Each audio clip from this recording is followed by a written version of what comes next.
ನೋಡಿ ನಮ್ಮ ಸೆಟ್ ದೋಸೆ ಯಾವ ರೀತಿ ಬಂದಿದೆ ಅಂತ ಹೇಳಿ. ದೋಸೆ ನೋಡಿ ಅಂತ ಎಷ್ಟು ಸಾಫ್ಟಾಗಿ ಬಂದಿದೆ, ಮುಟ್ಟುವಾಗಲೇ ಗೊತ್ತಾಗ್ತದೆ. ಕಟ್ ಮಾಡುವಾಗ ನೋಡಿ ಹೇಗೆ ಹರಿತದೆ,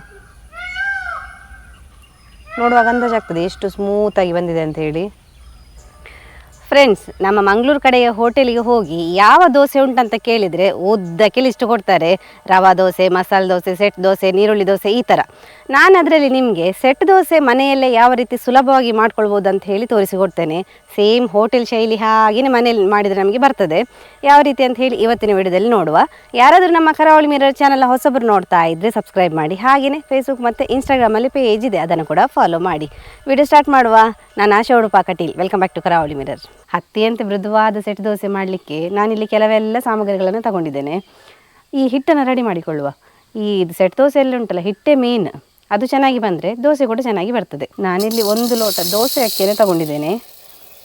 ರೇಷನ್ ಅಕ್ಕಿ ಅಥವಾ ಊಟದ ಅಕ್ಕಿಯನ್ನು ಕೂಡ ಹಾಕೋಬಹುದು. 1 ಲೋಟ ಅಕ್ಕಿಗೆ ಅರ್ಧ ಲೋಟ ಉದ್ದಿನಬೇಳೆ.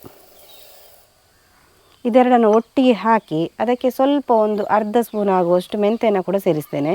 ನೆನೆಯಲಿಕ್ಕೆ ಬೇಕಾಗಿ ನೀರನ್ನು ಹಾಕುವ. ಅಕ್ಕಿ ಮತ್ತು ಉದ್ದಿನಬೇಳೆ ಮುಳುಗುವಷ್ಟು ನೀರು ಹಾಕಿದರೆ ಸಾಕು. ಇದನ್ನು ಇನ್ನು ಒಂದು 5 ಗಂಟೆಗಳ ಕಾಲ ಚೆನ್ನಾಗಿ ನೆನೆಸಬೇಕು. ಸೆಟ್ ದೋಸೆ ತುಂಬ ಸಾಫ್ಟ್ ಬರಬೇಕಂತಾದರೆ ಈ ಸಾಬಕ್ಕಿಯನ್ನು ಹಾಕಬೇಕು. ನಾನಿಲ್ಲಿ ಸಾಬಕ್ಕಿಯನ್ನು 1 ಗಂಟೆಗಳ ಕಾಲ ನೆನೆಸ್ತೇನೆ. ಒಂದು ಅರ್ಧ ಲೋಟ ಸಾಬಕ್ಕಿಯನ್ನು ತಗೊಂಡಿದ್ದೇನೆ. 1 ಲೋಟ ಅಕ್ಕಿಗೆ ಅರ್ಧ ಲೋಟ ಉದ್ದಿನಬೇಳೆ, ಅರ್ಧ ಲೋಟ ಸಾಬಕ್ಕಿ. ಸಾಬಕ್ಕಿ ಮುಳುಗುವಷ್ಟು ನೀರನ್ನು ಹಾಕಿದರೆ ಸಾಕು. ಈ ಸಾಬಕ್ಕಿ ಹಾಕೋದ್ರಿಂದ ದೋಸೆ ಸ್ಮೂತಾಗಿ ಬರ್ತದೆ. ಇನ್ನು ನಾವು ಹಿಟ್ಟನ್ನು ರೆಡಿ ಮಾಡಿಕೊಳ್ಳುವ. ಅಕ್ಕಿ ಮತ್ತು ಉದ್ದಿನಬೇಳೆಯನ್ನು ಮಿಕ್ಸಿಗೆ ಹಾಕ್ತಾ ಇದ್ದೇನೆ. ನುಣ್ಣಗೆ ರುಬ್ಬಿಕೊಳ್ಬೇಕು. ನೀರೆಲ್ಲ ತೆಗೆದು ನಾವು ಇದನ್ನು ಹಾಕೋಬೇಕಾಗ್ತದೆ. ಸ್ವಲ್ಪ ಕೂಡ ನೀರು ಬೇಡ. ನಾವೀಗ ಸಾಬಕ್ಕಿಯಲ್ಲಿದ್ದ ನೀರನ್ನು ಇದಕ್ಕೆ ಹಾಕ್ಕೊಂಡ್ರೆ ಸಾಕು. ಸಾಬಕ್ಕಿ ಕೂಡ ಚೆನ್ನಾಗಿ 1 ಗಂಟೆ ನೆನೆದಿದೆ. ಅದನ್ನು ಕೂಡ ಒಟ್ಟಿಗೆ ಹಾಕ್ಕೊಂಡು ರುಬ್ಬಿಕೊಳ್ಳುವ. ಸಾಬಕ್ಕಿಯನ್ನು ನೆನೆಸಿದ ನೀರನ್ನು ಇಲ್ಲಿ ಹಾಕೋತಾ ಇದ್ದೇನೆ. ನಿಮಗೆ ಸಾಬಕ್ಕಿ ಇಲ್ಲಾಂದರೆ ಏನು ಮಂಡೆ ಬಿಸಿ ಮಾಡೋದು ಬೇಡ. ಸಾಬಕ್ಕಿ ಬದಲಿಗೆ ಅವಲಕ್ಕಿ ಕೂಡ ಹಾಕೋಬೋದು, ಪೇಪರ್ ಅವಲಕ್ಕಿ. ಅದು ಕೂಡ ಸ್ಮೂತಾಗಿ ಬರ್ತದೆ ದೋಸೆ. ಹಿಟ್ಟನ್ನು ನುಣ್ಣಗೆ ರುಬ್ಬಿಕೊಂಡಾಯಿತು. ಸ್ವಲ್ಪ ಕೂಡ ತರಿ ಇರಬಾರ್ದು. ಫುಲ್ಲು ಸ್ಮೂತಾಗಿ ನಾವು ಪೇಸ್ಟ್ ಥರ ರೆಡಿ ಮಾಡ್ಕೋಬೇಕು. ನೋಡಿ, ಹಿಟ್ಟನ್ನು ಮುಟ್ಬೇಕಾದ್ರೆ ಗೊತ್ತಾಗ್ತದೆ ಎಷ್ಟು ಸ್ಮೂತಾಗಿ ಬಂದಿದೆ ಅಂಥೇಳಿ. ಇನ್ನು ಈ ಹಿಟ್ಟಿಗೆ ಒಂದು 2 ಸ್ಪೂನ್ ಆಗುವಷ್ಟು ಮೈದಾ ಹಿಟ್ಟನ್ನು ಹಾಕ್ಕೊಳ್ಳುವ. ಇದನ್ನು ಚೆನ್ನಾಗಿ ಮಿಕ್ಸ್ ಮಾಡುವ. ನೋಡಿ, ಇನ್ನು ಇದನ್ನು ಒಂದು 8 ರಿಂದ 9 ಗಂಟೆ ಆದರೂ ಹಾಗೆ ಬಿಡುವ. ಅಥವಾ ಒಂದು ರಾತ್ರಿ ಇಡೀ ಹಾಗೆ ಬಿಟ್ಟರೆ ಕೂಡ ಒಳ್ಳೆಯದು ಬರ್ತದೆ. ನೋಡಿ, ಹಿಟ್ಟು ಚೆನ್ನಾಗಿ ಹುಳಿ ಬಂದಿದೆ. ನೋಡಿ, ನಮಗೆ ಹಾಕಬೇಕಾದ್ರೆ ಯಾವ ಥರ ಕಾಣ್ತದೆ ನೋಡಿ. ಇದನ್ನು ಈಗ ಒಳ್ಳೆ ಮಿಕ್ಸ್ ಮಾಡುವ. ನಮ್ಮ ದೋಸೆ ಹಿಟ್ಟಿನ ಅದಕ್ಕೆ ರೆಡಿ ಮಾಡ್ಕೋಬೇಕು. ಸ್ವಲ್ಪ ದಪ್ಪ ಇದೆ ಅಂತ ಹೇಳಿ ಆದರೆ ನೀರು ಹಾಕ್ಕೋಬೋದು. ರುಚಿಗೆ ತಕ್ಕಷ್ಟು ಉಪ್ಪನ್ನು ಸೇರಿಸುವ. ನೋಡಿ, ನಾವು ಹಿಟ್ಟನ್ನು ಚೆನ್ನಾಗಿ ರೆಡಿ ಮಾಡ್ಕೋಬೇಕು. ಸ್ವಲ್ಪ ದಪ್ಪ ಇದ್ದರೆ ಅದಕ್ಕೆ ನೀರು ಬೇಕಾದರೆ ಸೇರಿಸ್ಬೋದು. ಈ ಹದ ಸರಿ ಉಂಟು ನೋಡಿ. ಇದಕ್ಕಿನ್ನು ನೀರು ಸೇರಿಸೋದು ಬೇಡ, ಇಷ್ಟು ಸಾಕು. ದೋಸೆ ಮಾಡಲಿಕ್ಕೆ ಎಲ್ಲ ಅರೇಂಜ್ಮೆಂಟ್ ಮಾಡಿ ಆಯಿತು. ನಾನು ಅದಕ್ಕೆ ಬೇಕಾಗಿ ಸ್ವಲ್ಪ ಕ್ಯಾರೆಟ್ ಮತ್ತು ಕೊತ್ತಂಬರಿ ಸೊಪ್ಪನ್ನು ಚಿಕ್ಕದಾಗಿ ಕಟ್ ಮಾಡಿ ಇಟ್ಕೊಂಡಿದ್ದೇನೆ. ದೋಸೆ ಮೇಲ್ಗಡೆ ಹಾಕಿದರೆ ಚೆನ್ನಾಗಿ ಕಾಣ್ತದೆ. ಈಗ ಕಲ್ಲಿಟ್ಟಿದ್ದೇನೆ. ಕಲ್ಲು ಚೆನ್ನಾಗಿ ಬಿಸಿ ಆಗ್ತಾ ಉಂಟು, ಹೊಗೆ ಬರ್ತಾ ಉಂಟು. ಇನ್ನು ಅದಕ್ಕೆ ಸ್ವಲ್ಪ ಎಣ್ಣೆಯನ್ನು ಹಾಕುವ. ನಾವು ದೋಸೆ ಮಾಡಬೇಕಾದ್ರೆ ಸ್ವಲ್ಪ ಎಣ್ಣೆ ಜಾಸ್ತಿ ಬೇಕಾಗ್ತದೆ. ಸ್ವಲ್ಪ ಜಾಸ್ತಿ ಎಣ್ಣೆ ಹೀಗೆ ಹಾಕೋದ್ರಿಂದ ದೋಸೆ ಎದ್ದು ಚೆನ್ನಾಗಿ ಬರ್ತದೆ. 3 ದೋಸೆಯನ್ನು ಹಾಕ್ತಾ ಹೋಗುವ.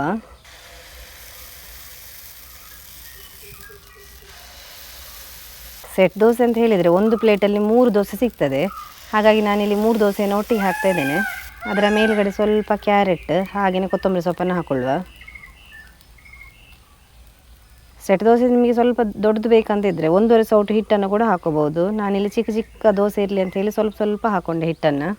ಎಣ್ಣೆ ಸರಿ ಹಾಕೋಬೇಕು. ಮೇಲ್ಗಡೆ ಕೂಡ ಹಾಕಬೇಕು, ಹಾಗೆಯೇ ಸೈಡಿಗೆ ಕೂಡ ಹಾಕ್ಕೊಳ್ಳುವ. ಹೀಗೆ ಹಾಕೋದ್ರಿಂದ ಬೆಂದಾದ ನಂತರ ದೋಸೆ ನಮಗೆ ಎದ್ದು ಬರ್ತದೆ. ಒಳ್ಳೆ ಹುಳಿ ಬಂದಿದೆ, ಹಾಗಾಗಿ ಕಣ್ಣು ಕಾಣ್ತಿದೆ ನೋಡಿ ಯಾವ ರೀತಿ ಅಂತ ಹೇಳಿ.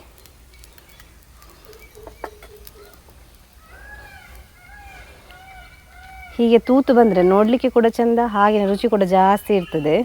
3 ರಿಂದ 4 ನಿಮಿಷ ಹಾಗೆ ಬೇಯಬೇಕು. ಅದು ಮೀಡಿಯಮ್ ಉರಿಯಲ್ಲಿ ಇಟ್ಕೋಬೇಕು. ನಾವು ಹೋಟೆಲ್ಗೆ ಹೋದಾಗ ಮಸಾಲೆ ದೋಸೆಯ ನಂತರ ನಾವು ತಗೊಳ್ಳೋದೇ ಈ ಸೆಟ್ ದೋಸೆಯನ್ನು. ಸೆಟ್ ದೋಸೆ ಅಂತ ಹೇಳಿದರೆ ಬೆಳಗ್ಗೆ ನಾವು ತಿಂಡಿಗೆ ತಗೊಂಡ್ರೆ 1 ಪ್ಲೇಟಲ್ಲಿ 3 ದೋಸೆ ಸಿಗ್ತದೆ. ನಮಗೆ ಹೊಟ್ಟೆ ಫುಲ್ ಆಗ್ತದೆ. ಹಾಗಾಗಿ ಅದು ನಮಗೆ ಹೆಲ್ತಿಗೆ ಕೂಡ ಒಳ್ಳೆಯದು, ಹಾಗೆ ರುಚಿ ಇರ್ತದೆ ಬೆಳಗ್ಗೆ ನಾವು ತಿಂಡಿಗೆ ಮಾಡಿದರೆ. ಹೋಟೆಲ್ನಷ್ಟೇ ರುಚಿಯಾದ ಶುಚಿಯಾದ ದೋಸೆಯನ್ನು ನಾವು ಮನೆಯಲ್ಲಿ ಸಿಂಪಲ್ ಆಗಿ ಮಾಡ್ಕೋಬಹುದು. ನಾನು ಇವತ್ತು ನಿಮಗೆ ಮನೆಯಲ್ಲಿ ಯಾವ ರೀತಿ ಮಾಡೋದಂತ ಹೇಳಿ ಸಿಂಪಲ್ ಆಗಿ ತೋರಿಸಿಕೊಟ್ಟೆ. ನೀವು ಕೂಡ ತಪ್ಪದೆ ಟ್ರೈ ಮಾಡಿ, ತುಂಬಾ ಚೆನ್ನಾಗಿ ಬರ್ತದೆ, ಮನೆಯವರಿಗೆಲ್ಲ ತುಂಬ ಇಷ್ಟ ಆಗ್ತದೆ. ಇದರ ಮೇಲ್ಗಡೆ ಸ್ವಲ್ಪ ಎಣ್ಣೆಯನ್ನು ಹಾಕೊಳ್ಳುವ. ನಾವು ದೋಸೆಯನ್ನು ತಿರುಗಿಸಿ ಹಾಕಬೇಕಾದ್ರೆ ಮೇಲ್ಗಡೆ ಈ ಥರ ಸ್ವಲ್ಪ ಎಣ್ಣೆ ಹಾಕೋದ್ರಿಂದ ಈ ತಳ ಉಂಟಲ್ಲ ಹಾಗೆ ಹಿಡಿಯುವುದಿಲ್ಲ, ಇಲ್ಲದಿದ್ದರೆ ಕಾವಲಿಗೆ ಹಾಗೆ ತಳ ಹಿಡ್ಕೊಳ್ಬಿಡ್ತದೆ.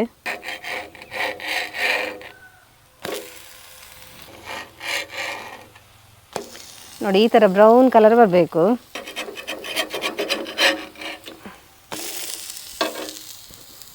ಮೂರು ದೋಸೆಯನ್ನು ಹಾಗೆ ತಿರುಗಿಸಿ ಹಾಕಿದರೆ ಆಯಿತು.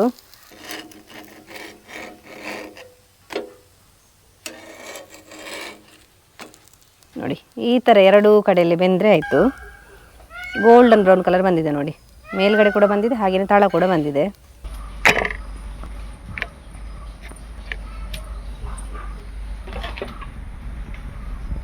ನೋಡಿ ನಮ್ಮ ಸೆಟ್ ದೋಸೆ ಯಾವ ರೀತಿ ಬಂದಿದೆ ಅಂತ ಹೇಳಿ. ದೋಸೆ ನೋಡಿ ಅಂತ ಎಷ್ಟು ಸಾಫ್ಟಾಗಿ ಬಂದಿದೆ, ಮುಟ್ಟುವಾಗಲೇ ಗೊತ್ತಾಗ್ತದೆ. ಎಷ್ಟು ಕಣ್ಣು ಕಣ್ಣಿದೆ ನೋಡಿ, ತುಂಬ ತೂತ್ ಕಾಣ್ತದೆ, ನೋಡಲಿಕ್ಕೆ ಕೂಡ ಚೆಂದ, ಭಾರಿ ರುಚಿ ಇರ್ತದೆ. ಕಟ್ ಮಾಡುವಾಗ ನೋಡಿ ಹೇಗೆ ಹರಿತದೆ, ನೋಡುವಾಗ ಅಂದಾಜಾಗ್ತದೆ ಎಷ್ಟು ಸ್ಮೂತಾಗಿ ಬಂದಿದೆ ಅಂತ ಹೇಳಿ. ನೋಡಿದ್ರಲ್ಲ ಫ್ರೆಂಡ್ಸ್, ನಾನಿವತ್ತು 1 ಲೋಟ ಅಕ್ಕಿಯನ್ನು ಉಪಯೋಗಿಸಿಕೊಂಡು ಸೆಟ್ ದೋಸೆ ಮಾಡಿ ತೋರಿಸಿದೆ. ತುಂಬಾ ಸಿಂಪಲ್ ಆಗಿ ಮಾಡಿ ತೋರಿಸಿದೆ. ನೀವು ಕೂಡ ಈ ವಿಡಿಯೋ ಇಷ್ಟ ಆದರೆ ತಪ್ಪದೆ ಮನೆಯಲ್ಲಿ ಟ್ರೈ ಮಾಡಿ. ಹಾಗೆಯೇ ಮನೆಯವರಿಗೆಲ್ಲ ತಿನ್ನಿಸಿ. ಬೆಳಗಿನ ತಿಂಡಿಗೆ ಉಂಟಲ್ಲ ಹೇಳಿ ಮಾಡಿಸಿದ ರೆಸಿಪಿ ಇದು, ತುಂಬಾ ಚೆನ್ನಾಗಿ ಬರ್ತದೆ. ಹಾಗೆಯೇ ಯಾರಾದರೂ ನಮ್ಮ ಕರಾವಳಿ ಮಿರರ್ ಚಾನಲ್ ಹೊಸಬ್ರು ನೋಡ್ತಾ ಇದ್ದರೆ ಸಬ್ಸ್ಕ್ರೈಬ್ ಮಾಡಿ. ಹಾಗೆಯೇ ಫೇಸ್ಬುಕ್ ಮತ್ತು ಇನ್ಸ್ಟಾಗ್ರಾಮಲ್ಲಿ ಪೇಜ್ ಇದೆ, ಅದನ್ನು ಫಾಲೋ ಮಾಡಿ. ನಾವು ಹೀಗೆ ಇಂಟ್ರೆಸ್ಟಿಂಗ್ ವಿಡಿಯೋದೊಂದಿಗೆ ಮುಂದೆ ಸಿಗ್ತಾ ಇರ್ತೇವೆ. Thank you.